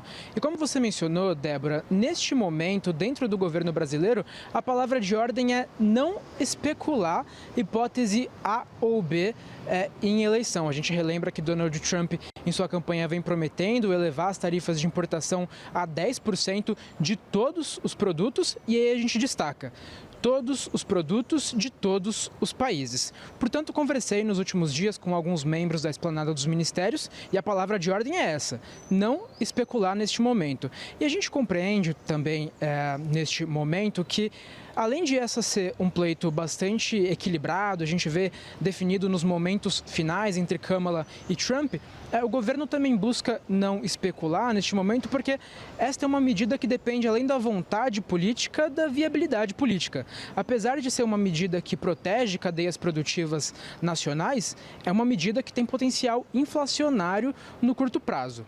Mas apesar de a palavra de ordem ser não especular, o governo monitora de perto, com atenção e interesse, sim, os próximos passos das eleições americanas e não descarta que Donald Trump, caso eleito, leve estas medidas à frente. Débora, aí a gente traz mais uma informação, que é de que o governo avalia, ao não descartar que Trump leve à frente essas medidas, que o ambiente externo atual, o ambiente internacional deste momento, é um ambiente que propicia, e aí eu abro aspas para essa fonte, a adoção de medidas pouco usuais para comércio exterior. Essas turbulências mencionam, por exemplo, a pandemia de coronavírus, que expôs esta necessidade de os países terem cadeias produtivas bem desenvolvidas para enfrentar adversidades. As guerras que acontecem mundo afora também reforçam essa percepção. Por um outro lado, há uma avaliação do governo brasileiro de confiança na solidez das relações estabelecidas entre Brasil e Estados Unidos, relembrando que essa é uma relação que no ano passado completou 200 anos, portanto o governo federal vê essa como uma relação bicentenária, com mecanismos de diálogo suficientes para enfrentar adversidades e inclusive menciona que há décadas a gente vive essa dinâmica em que a cada 2 anos um ou outro tem eleição e troca seu governante, e esses mecanismos de diálogo, essa relação estabelecida, vem permitindo que mesmo com essas trocas constantes, não haja prejuízo a essa boa relação comercial. Portanto, Débora, um balanço de como o governo vê esta relação. É isso, Danilo, muito obrigada por todas as informações, conto sempre aqui com a sua participação, que também está de olho, inclusive, no que está acontecendo lá fora. Muito obrigada, a gente vai seguindo por aqui, olha, para repercutir mais sobre as eleições americanas e o impacto econômico, não só por lá, mas em todo o mundo. A gente vai falar agora com o Tony Volpon, ele que é economista-chefe do UBS Brasil, que já está aqui com a gente. Tony, muito obrigada pela sua companhia. Muito boa tarde para você, seja sempre bem-vindo aqui na nossa programação. Boa tarde. Tony, olhando um pouco para essa situação, desse cenário que a gente tem lá nos Estados Unidos, de ainda muita indefinição nas bolsas, pelas operações aqui do dia, o que a gente percebe é com muita clareza que essa indefinição ainda do cenário reflete no que a gente está vendo hoje nas negociações, tanto dos Estados Unidos, aqui no Brasil também tem um cenário doméstico, mas eu queria entender do teu ponto de vista, qual que é o maior risco que, por exemplo, começando aqui pela economia brasileira, a gente sofre agora nesse momento? Olha, como muitos já notaram, né, uma eventual vitória do Donald Trump pode ser disruptivo, não só na questão das relações comerciais, mas também no padrão de inflação que os Estados Unidos está vivendo hoje, né? A economia americana ainda se demonstra relativamente aquecida, operando acima do seu potencial, como estimado pelos economistas, porém, os choques de oferta que criaram aquele surto inflacionário que a gente viveu entre 2021 e 2022, ele cedeu, e, portanto, o Fed, o Federal Reserve, o Banco Central Americano, tem começado um ciclo de queda de juros, que seria uma boa notícia para economias emergentes como um todo, inclusive a economia brasileira. Se a vitória do Trump realmente trazer esse choque inflacionário que muitos economistas estão temendo, o Fed eventualmente não vai poder cortar os juros como o mercado esperaria, e isso certamente criaria uma problemática para os mercados emergentes como um todo em termos de fluxo de capitais. Precificação do real, por exemplo, a gente poderia imaginar o real desvalorizando ainda mais, e colocando pressão sobre a nossa inflação. Agora, nesse cenário da eleição, que a gente já tem, inclusive, uma precificação muito grande no câmbio, aqui no Brasil, inclusive, chegou a um patamar aí dos 5,80, é claro, de novo, a gente tem um cenário doméstico que tem pesado muito, mas excluindo esse cenário doméstico, não dá para poder dispensar o que a gente tem visto em relação ao câmbio, em relação à moeda. Muitos têm falado já sobre um cenário mais positivo para o Brasil em relação a Kamala Harris, também não é novidade. Para o dólar, isso traria também esse mesmo impacto positivo? Tony, você continua com essa mesma visão? Você acompanha essa mesma visão de que tem outros economistas desse momento, de que a Câmara poderia ser o mais positivo aqui para o Brasil agora? No curto prazo, com certeza. A gente tem falado muito do Trump Trade, né, que é um conjunto de movimentos nos mercados financeiros que a gente tem visto nas últimas semanas. Eles deram uma aliviada nos últimos dias. Hoje de manhã, por sinal, se você olhar vários mercados, inclusive cripto e os mercados preditivos, eles estão mostrando uma volta de favoritismo do Trump. Tá? Não sei bem explicar por quê. Tá? E, obviamente, são mercados, né? Como a gente sabe, mercados são especulativos, pode ser simplesmente, né, alguns né, investidores, né, fazendo lucro em algumas posições mais pró-Harris que ganharam algum espaço nos últimos dias. Mas eu acho que é importante notar que hoje de manhã, né, se você olhar, tirar foto neste momento, né, de vários mercados, eles estão indicando a vitória do Trump. De qualquer maneira, a vitória do Harris ia reverter, né, parte desse prêmio, né, que foi colocado nos mercados pela expectativa da vitória do Donald Trump. Então, a gente poderia ver uma queda, por exemplo, nas taxas da Treasury de 10 anos e uma queda generalizada do dólar americano contra todas as moedas, né? Então, a gente tem visto uma forte desvalorização do real nas últimas semanas, né, todo mundo acompanhando isso, e certamente há razões também domésticas por essa desvalorização. Não podemos colocar toda a culpa na expectativa da vitória do Trump, mas certamente, né, a vitória do Harris retiraria parte desse prêmio que eu acredito ainda está, né, impactando esses preços e essas taxas. Tony, um tema que foi e voltou muitas vezes nos últimos meses, inclusive durante, né, esse mandato do Joe Biden, foi essa questão do default na economia americana. Tirando agora de um cenário literalmente de risco, mas em muitos momentos a gente viu isso sendo solucionado ali nos 45 do segundo tempo, o que causou em diversos momentos uma certa preocupação, né? Muitos temores, inclusive, sendo precificados nas bolsas em relação a isso. A gente corre um risco acentuado em determinada situação, seja da Câmara ou seja do Trump, na sua visão? Uma coisa que mudou muito nos Estados Unidos, eu acho que quem mudou esse consenso foi, de fato, o Donald Trump, no seu primeiro mandato, é que hoje não há nenhuma preocupação fiscalista em nenhum dos dois partidos, né? Então, o que mudou muito na política econômica americana foi, de um lado, né, essa total falta de preocupação com a questão fiscal e, de outro lado, né, uma política também bastante mais protecionista. Que o Biden continuou, até aumentou o protecionismo que você começou a ver com Donald Trump. Eu não acredito que a vitória da Kamala Harris vai mudar nesses dois pontos da política econômica, isto é, né, com Kamala ainda vamos continuar a ter nos Estados Unidos relativamente protecionista e sem muita preocupação com o equilíbrio fiscal.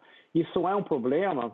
Bom, para os Estados Unidos, que detém a reserva moeda do mundo, que é o dólar americano, até agora não tem sido, tá? Isso não quer dizer que não pode ser em algum momento no futuro, né? E há muita discussão sobre isso, né? Se isso, por exemplo, vai de fato tirar a dominância que você vê no dólar americano, né, nos mercados globais. Enfim, né, uma boa discussão, mas que nesse momento não parece haver, né, não está ocorrendo nenhum, vamos dizer, expressão por parte dos investidores, tá, que os Estados Unidos de fato têm um problema fiscal sério, apesar do fato que, quando você olha todas as projeções, realmente parece que eles têm.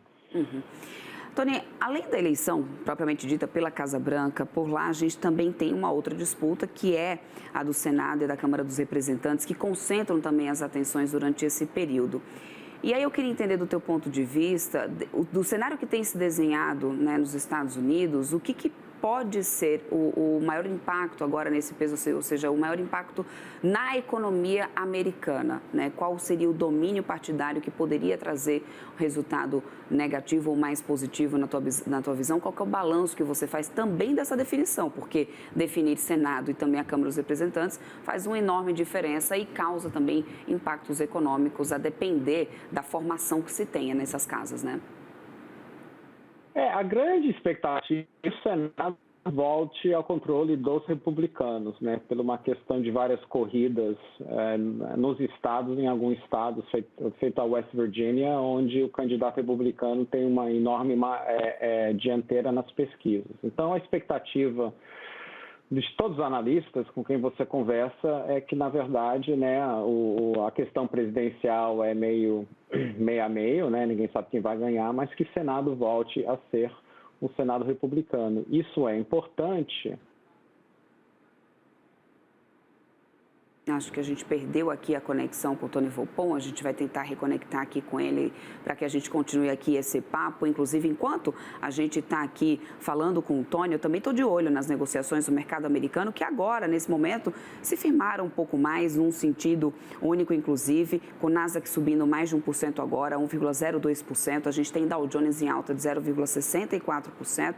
S&P 500 futuro também, que sobe agora 0,85%. O Tony está de volta aqui já com a gente, viu, Tony? Enquanto a gente estava tentando melhorar aqui a conexão, estava de olho até no que a gente tem nessa definição nas bolsas, nas operações, que vem com muita volatilidade, né? Horas fica no 0 a 0, vai para o negativo, aí sobe um pouco mais, ou seja, trazendo essas incertezas. Eu acho que esse é o maior retrato, né? Ou seja, a incerteza que a gente tem na indefinição desse quadro de cenário político, refletindo na operação dos mercados nessa terça-feira, né? Eu só ia comentar que a expectativa é que o Senado volte ao controle dos republicanos, que no caso de uma vitória da Kamala Harris, ia meio que, né, deixar o governo dividido. Então, isso limitaria a capacidade da Kamala Harris em, por exemplo, né, aprovar medidas de gastos adicionais. Então, é importante entender isso, porque se de fato essa expectativa não se concretizar e você ter, né, os democratas ganhando não só a presidência, como o Senado e o Congresso, aí sim eu acho que pode ter um impacto negativo sobre os mercados, porque aí haveria uma expectativa de um grande aumento de gastos, né, por parte de um governo totalmente controlado pelo Partido Democrata. Os mercados, em geral, sempre gostam mais de governos divididos. Trazendo um pouco do que pode vir na contramão, né, dos impactos aqui para o Brasil. A gente sabe que com essa política mais protecionista, Trump já quer ali, inclusive em relação a mais impostos e tudo mais, ainda mais em relação à China. Essa é uma discussão, essa é uma guerra comercial antiga, não é de agora, entre Brasil e Estados Unidos. A gente poderia ter Brasil perdendo nas exportações, enfim, com o impacto disso, mas nessa visão a gente poderia dizer que o Brasil perderia de dois lados, porque se a China também não consegue exportar tanto, ela também diminui ali o seu crescimento e isso impacta também no que ela pode comprar do Brasil. Qual que é o balanço que você faz nessa relação, né, de saldo para a economia brasileira nesse cenário de eleição americano? Porque às vezes quem está assistindo a gente pode pensar que é tão distante, né, um cenário de eleição americano. Eu acho que isso já ficou para trás, que é já mais do que consciente até, na verdade, que a gente tem uma relação direta com o que for definido agora aqui ao longo dessa semana nos Estados Unidos, né, Tony? Como eu disse, eu acho que vai ter um impacto imediato, que pode demorar alguns dias, porque, né, se a decisão realmente for concentrada no estado da Pensilvânia, como várias pesquisas indicam, a Pensilvânia conta os votos de uma maneira bem lerda, tá? Então a gente pode, né, chegar na quinta, sexta-feira sem saber realmente quem ganhou a eleição. Isso dito, acho que tem um impacto imediato sobre os mercados financeiros, questão de juros, câmbio, etc. e tal, que a gente já discutiu. Aí tem uma questão do impacto mais dilatado ao longo do tempo, se o Trump, né, eventualmente a vitória do Trump, ele começar a aplicar uma política ainda mais contracionista, e eu acho que você acertou no raciocínio, né? Se isso for direcionado mais pesadamente contra a China, que é o nosso grande parceiro comercial, pode indiretamente impactar negativamente o Brasil. Agora, é importante saber também, né, que, né, o Trump fala muita coisa em campanha que ele acabou não executando quando ele entrou no governo. Então, a gente também não pode levar, né, vamos dizer, a pé da letra tudo que ele está, entre aspas, ameaçando de fazer, né? Várias pessoas que já trabalharam com ele, podem até ser parte do governo dele, já disseram que muito disso será posições de negociações que ele eventualmente aí vai tomar com a China e outros países para tentar negociar mais vantagens no comércio exterior para os Estados Unidos.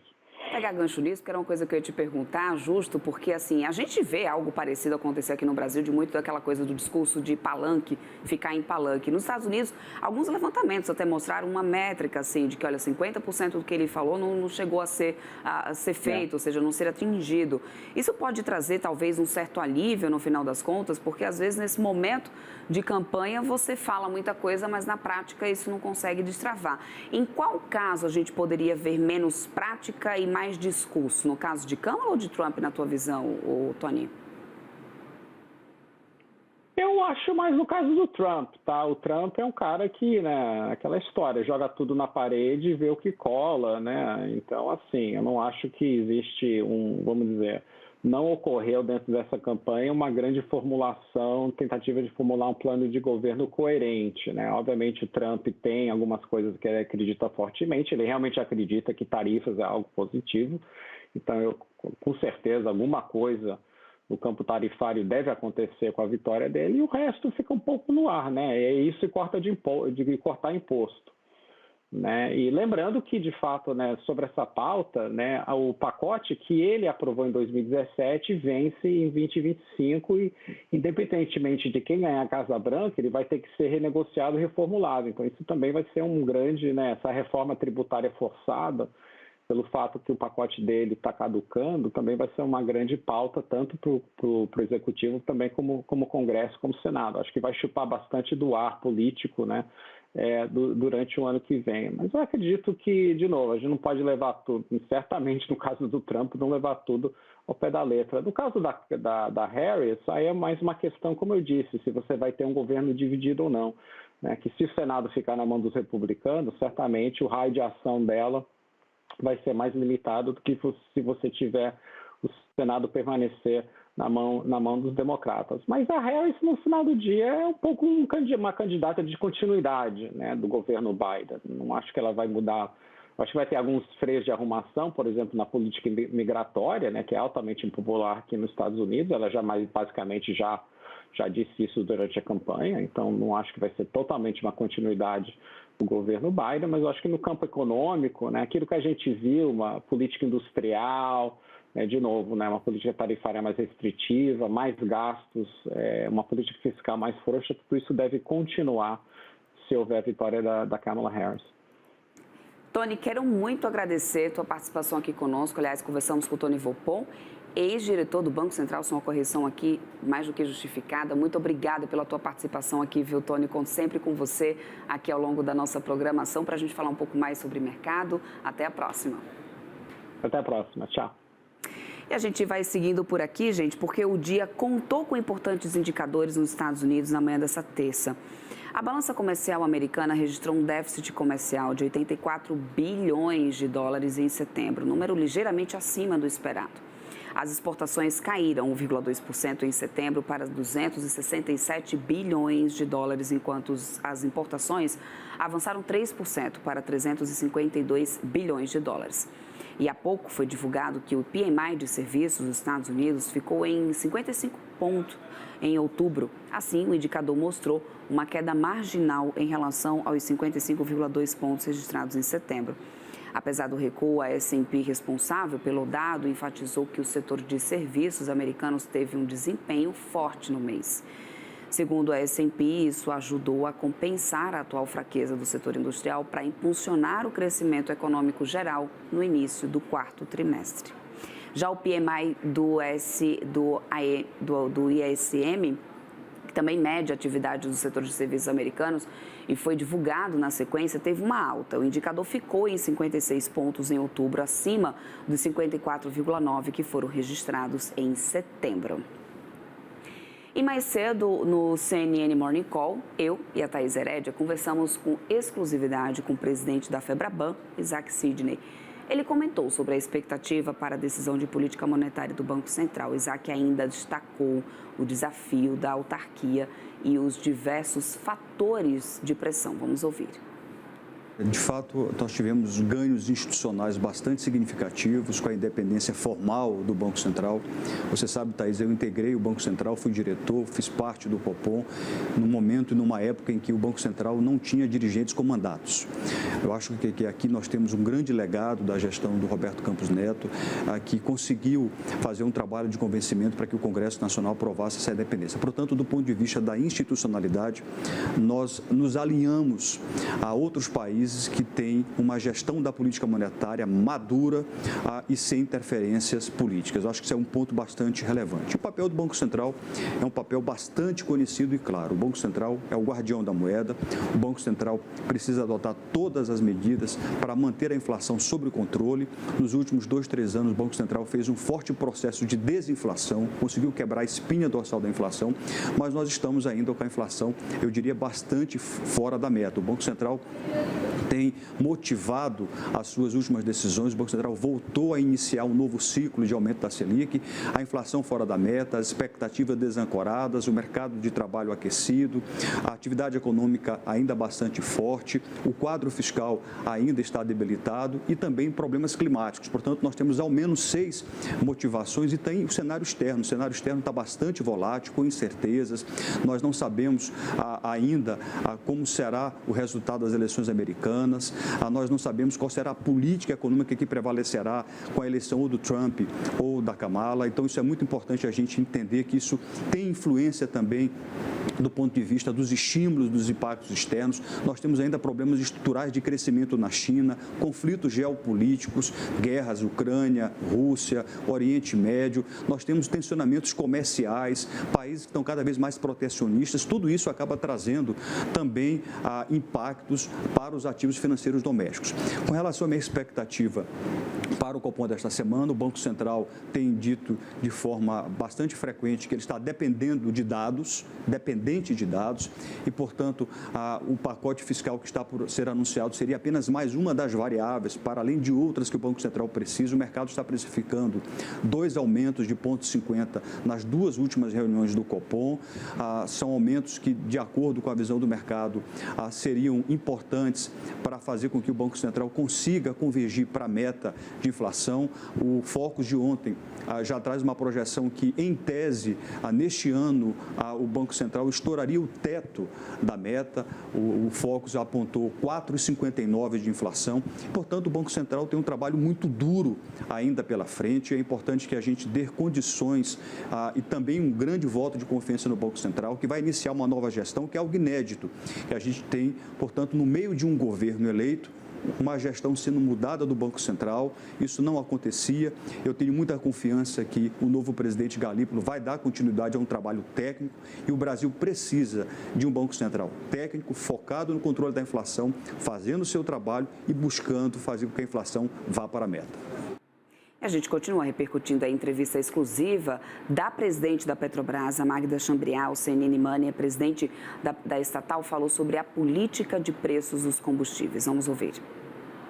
No início do governo Lula, a promessa foi de abrasileirar os preços, né? Então, nós tínhamos uma situação onde os combustíveis fabricados no Brasil eram onerados com preço de transporte inexistente, com preço de tributos inexistentes, riscos, preços de frete, etc., né? Então, tudo isso foi ajustado e nós passamos a ter, então, um preço abrasileirado. Esse preço nós consideramos um preço justo para a sociedade, né? Quando a gente olha de 1º de janeiro de 23 até hoje, vocês vão ver que todos os combustíveis vendidos pela Petrobras têm preços menores do que o preço vigente no dia 1º de janeiro de 23. Mesmo assim, nós estamos extremamente satisfeitos com a política. A política de preços garante para a sociedade uma estabilidade desses preços. A gente evita transportar para a sociedade uma volatilidade indesejada e, ao mesmo tempo, nós nos remuneramos por esses combustíveis de forma bastante satisfatória. Então, em termos de política de preço, nós estamos satisfeitos.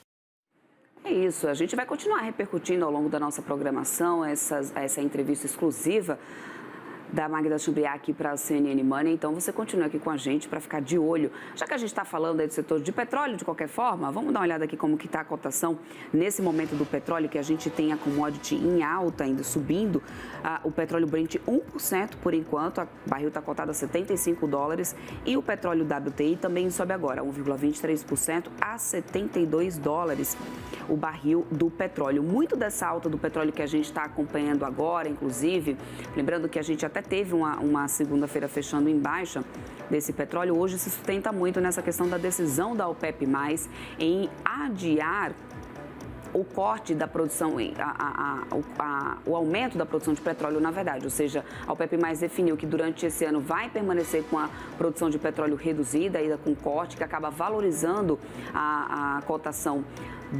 da commodity lá fora. Foi assim como está na sua tela que a gente viu a commodity fechar nessa segunda-feira com alta de quase 3%, inclusive, tanto em Nova York como também lá fora a cotação fechando bem alta e nesse momento seguindo nesse mesmo patamar positivo, subindo bastante o petróleo por causa dessa decisão, desse corte da OPEP+, de manter essa produção reduzida para reduzir a oferta e automaticamente a gente vê um aumento da cotação do petróleo, que é o de maior interesse nesse momento em relação à cotação do petróleo por parte da OPEP+. A gente tem então tanto o petróleo Brent como o WTI em alta nesse momento, o WTI subindo 1,29% agora e o Brent, que é o que serve de referência para a Petrobras, subindo 1,16% a $75,95. Por enquanto, é o que a gente está acompanhando por aqui. De novo, o petróleo que segue apoiado nesse anúncio da OPEP+.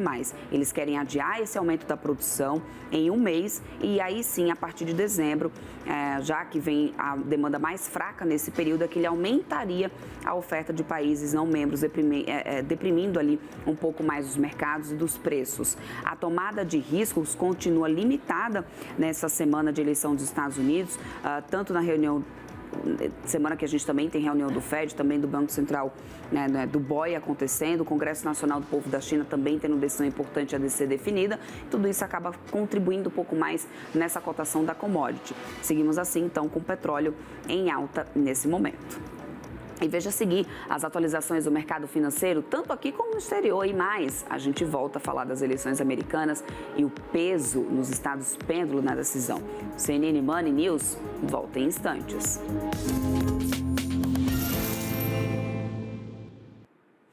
Estamos de volta e a gente vai direto para Brasília porque o ministro da Casa Civil, Rui Costa, vai se reunir hoje às 16h com os outros ministros para falar sobre os cortes de gastos. Mais cedo, a informação era de que Lula faria essa reunião. A Gabriela Veras é quem traz atualizações para a gente direto lá de Brasília. Gabriela, muita expectativa sobre essas reuniões, o que os ministros estão aí tentando definir sobre essa questão do corte de gastos. Já tem essa reunião prevista para as 16h? Alguma sinalização do que pode vir pela frente? Boa tarde para você.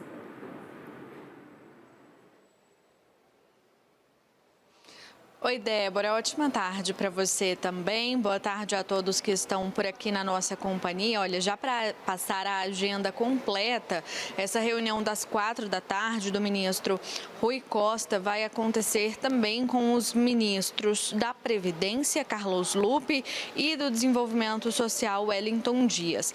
Levando em consideração, Débora, que são ministérios que tratam ali, que precisam exatamente de recursos, seja por conta da assistência social, seja por conta da própria Previdência Social, a expectativa é que eles tratem também sobre essa questão do corte de gastos. Vale a gente lembrar que ontem foi um dia muito importante para o Ministério da Fazenda. O ministro Fernando Haddad se reuniu com diversos ministros aqui no Palácio do Planalto e a expectativa é que essas reuniões continuem acontecendo antes mesmo desse anúncio do corte de gastos. A expectativa é que ele seja feito no mais tardar até semana que vem. O ministro da Fazenda disse que entende o cenário econômico, principalmente os pontos negativos, né, com relação a essa inconsistência econômica, com relação à cotação do dólar e também à Bolsa de Valores, mas que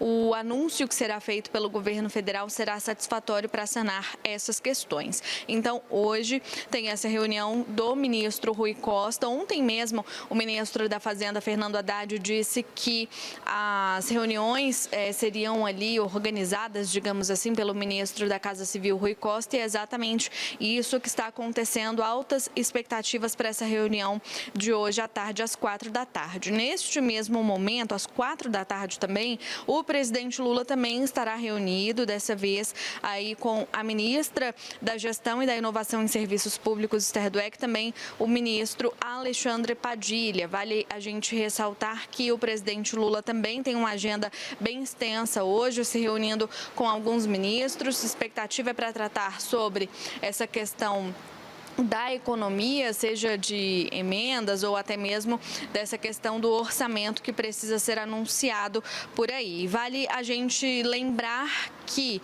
o Ministério da Fazenda, na realidade, depois da reunião de ontem, disse exatamente que a situação atual do país foi repassada ali para os ministros, para os ministérios de uma forma geral, e que todos estavam a par de como está a economia brasileira e que o anúncio desse corte de gastos deve vir o quanto antes, Débora. Então, há uma expectativa grande para que esse anúncio seja feito, principalmente após essas reuniões, mas reunião que está no radar aqui da nossa equipe de Brasília, que acontece hoje, portanto, às 4h.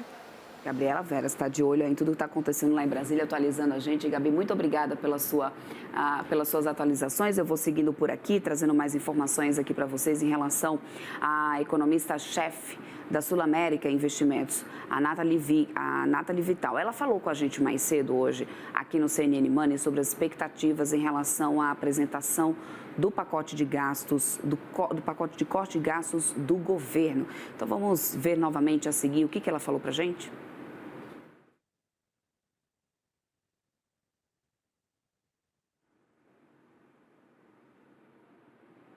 A gente vai agora retomar, daqui a pouquinho a gente volta a falar sobre o corte de gastos da Nathalie, que ela, aliás, o pacote de gastos do governo, que a Nathalie conversou com a gente sobre essa expectativa, o que pode vir pela frente e onde o governo teria margem para poder efetivar esse corte de gastos nesse momento, né, em que a gente tem na pauta, a gente tem na mesa várias discussões, inclusive, de onde poderia vir e de quanto seria esse corte. Lembrando que no mercado, algo em torno as análises mostram que algo em torno abaixo dos 50 bi não seria um valor efetivo para conseguir manter a saúde do arcabouço fiscal. Enquanto a gente não consegue recuperar aqui o que falou a Nathalie sobre os gastos aqui para a gente, eu vou dar um giro aqui nas bolsas lá nos Estados Unidos para poder atualizar vocês esses mercados internacionais.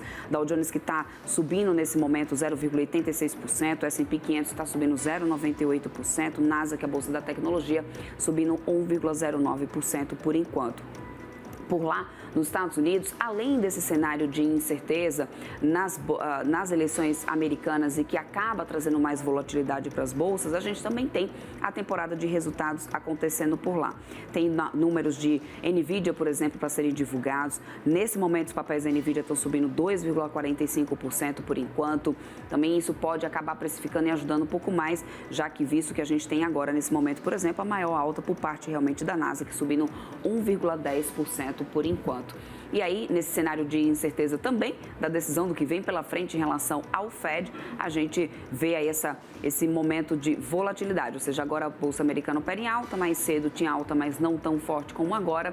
Expectativa pelo que vem pela frente nesse cenário nas eleições dos Estados Unidos. Nos petróleos a gente também segue com cotação positiva, mais de 1% de alta nas duas cotações, tanto do petróleo Brent como no WTI. O petróleo que vem se apoiando muito nessa decisão da OPEP+, no momento, em manter a produção reduzida para esse ano, somente voltar a aumentar no ano que vem, reduzindo assim a oferta, aumentando o preço das cotações dos petróleos. Lembrando que não sai do radar também os conflitos no Oriente Médio, que acabam também precificando esse petróleo. Isso lá nos Estados Unidos. Aqui no Brasil, a gente também tem operações. Daqui a pouco atualizo o Ibovespa, mas só para terminar o giro das bolsas internacionais, a Europa continua com todas as bolsas em alta. Daqui a pouquinho, a Europa se aproxima ali para o final da operação. O DAX ainda subindo 0,40, CAC na França 0,49 de alta, o índice Eurostoxx subindo 0,40 também. Daqui a pouco a gente fala sobre o Ibovespa aqui no Brasil, porque a gente vai continuar falando das eleições dos Estados Unidos. As cartas da eleição nos Estados Unidos já estão praticamente dadas em pelo menos 43 estados americanos. Salvo o imprevisível, as pesquisas mostram uma tendência clara nesses estados, seja para Kamala Harris ou para Donald Trump. A exceção está em 7 estados americanos, onde a disputa ainda é muito acirrada. São os chamados estados pêndulos e podem definir quem vai ocupar a Casa Branca. Vamos conferir. Para saber quais são os chamados estados pêndulo, basta seguir os passos de Kamala Harris e Donald Trump na campanha eleitoral. Hello to Michigan. So, North Carolina. We love Pennsylvania. São estados que não têm uma posição definida. Ora pendem para um candidato republicano, ora para um candidato democrata. A lista também varia a cada eleição. Em 2024, são 7. Arizona, Geórgia, Michigan, Carolina do Norte, Pensilvânia, Wisconsin e Nevada. Trump e Kamala investiram tempo e dinheiro nesses estados. Só na Pensilvânia foram 300 milhões de dólares em anúncios. Não é para menos. O estado garante 19 votos no colégio eleitoral. Em 2016, Trump ganhou por lá. Em 2020, perdeu. Dando sequência a uma lógica. Dos últimos 12 ocupantes da Casa Branca, 10 foram escolhidos na Pensilvânia. A Pensilvânia vai dar um tom do que serão esses estados pêndulos. Não é à toa, tanto o Kamala quanto o Trump estão gastando praticamente o triplo do que gastam em qualquer outro dos estados pêndulos na Pensilvânia, porque a Pensilvânia é uma espécie de microcosmos dos Estados Unidos. Ela tem grandes cidades, exemplo, Filadélfia. Ela tem subúrbios ricos de alta renda que estão descontentes ou com Kamala ou com Trump. Ela tem, de alguma forma, cidades industriais. Ela tem cidades menores que têm presença de imigrantes. Olha quanta coisa, tudo dentro do mesmo estado. A Pensilvânia faz parte do chamado Cinturão da Ferrugem, junto com Michigan, Wisconsin, Iowa, Ohio e Minnesota. O nome faz referência às fábricas da região, que entraram em decadência no final dos anos 1960, depois do boom industrial. Isso levou a uma crise econômica nesses estados e ao apelo do eleitor por uma solução. Trump explora a alta dos preços como estratégia para convencer os eleitores indecisos. Reclama do alto custo de vida e do valor das moradias. Já Kamala direciona seu discurso para a população negra. Uma de suas últimas promessas foi impulsionar o financiamento para homens negros empreendedores.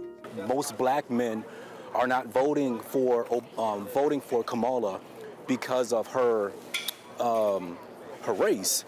They're voting based on policies. Que a despeito do discurso do Donald Trump e das questões que se diz sobre ele tem aparentemente conseguido aumentar o percentual de minorias que o apoiam. Se isso se confirmar, é uma notícia bastante ruim para os democratas e para Kamala Harris, principalmente nesses estados em que esses eleitores vão certamente ser decisivos. Por isso, Obama também entrou de cabeça na campanha de Kamala Harris, numa tentativa de manter o apoio do Michigan, Pensilvânia e Wisconsin aos democratas. É a chamada Muralha Azul, que foi quebrada por Trump em 2016, mas reerguida por Biden em 2020. Será que ela fica de pé? A briga está acirrada. É um equilíbrio entre os candidatos em todos os estados pêndulo. No total, são 93 delegados em disputa. Por isso, não tem jeito. O caminho para a Casa Branca passa por esses estados e não tem atalho. E o Grupo Globo comprou o restante das ações da Eletromídia e agora é o detentor total da marca. O negócio foi fechado por cerca de 1,7 bilhão de reais. A empresa, que é conhecida pelos telões publicitários, anunciou em fato relevante que terminou essa operação. foram compradas mais de 65 milhões de ações ordinárias, que representam cerca de 47% do capital social da Eletromídia. A oferta foi de R$ 27,00 por papel, além da parcela adicional contingente de R$ 2,00 por ação. O valor do pagamento à vista representa um ganho de quase 47% em relação ao preço dos ativos no fechamento do pregão. Considerando o adicional, o prêmio chega a quase 58%. Sendo assim, a empresa deixa de ser uma companhia de capital aberto e perderá o seu registro no novo mercado da B3. O Grupo Globo ainda deve apresentar à Comissão de Valores Mobiliários o pedido de oferta pública de ações unificada. Na operação, vai ser oferecido aos acionistas da empresa um preço por ação igual ao preço da compra. Esse processo, no entanto, ainda está sujeito à aprovação do CAD, o Conselho Administrativo de Defesa Econômica. E a aquisição provocou uma disparada das ações da Eletromídia na Bolsa de Valores. Agora há pouco, os papéis da companhia dispararam mais de 40% no pregão dessa terça, repercutindo o prêmio estabelecido no acordo da compra. Ainda falando por aqui do setor corporativo, a TIM também divulgou o seu resultado do terceiro trimestre. A companhia de telecom trouxe um lucro líquido de R$ 805 milhões, uma alta de 11,2% no ano. A empresa viu a sua receita saltar 6% para 6,4 bilhões e o seu EBITDA 7,5% para 3,2 bilhões. Como destaque ficou o segmento móvel, que cresceu 6,3%. A TIM explica, inclusive, que o bom desempenho do lado do faturamento nessa frente se deu com a migração de clientes para planos mais caros e com o aumento dos preços de planos. O segmento fixo cresceu menos, só 2,6%. A TIM mostrou certa preocupação com a frente falando em grande competição. E nesse momento, a gente tem as ações da TIM liderando as quedas do índice Bovespa. 4,05% de queda é a maior queda aqui no momento, após a divulgação do resultado. 4,53% a ação da TIM, que agora está cotada a R$ 16,00. E o BB Seguridade lucrou 2,3 bilhões entre julho e setembro, crescimento de 10,1% no ano. A companhia mencionou que a alta foi impulsionada pelo resultado da Brasilseg, que somou 99,7 milhões adicionais da BB Corretora, com mais de 72 milhões, e do Brasil Prev, com mais 51 milhões. Os braços registraram um aumento das vendas de seguros e queda dos sinistros. Como destaque, porém, ficou o braço de previdência, com alta de 13% do lucro para 595,6 milhões.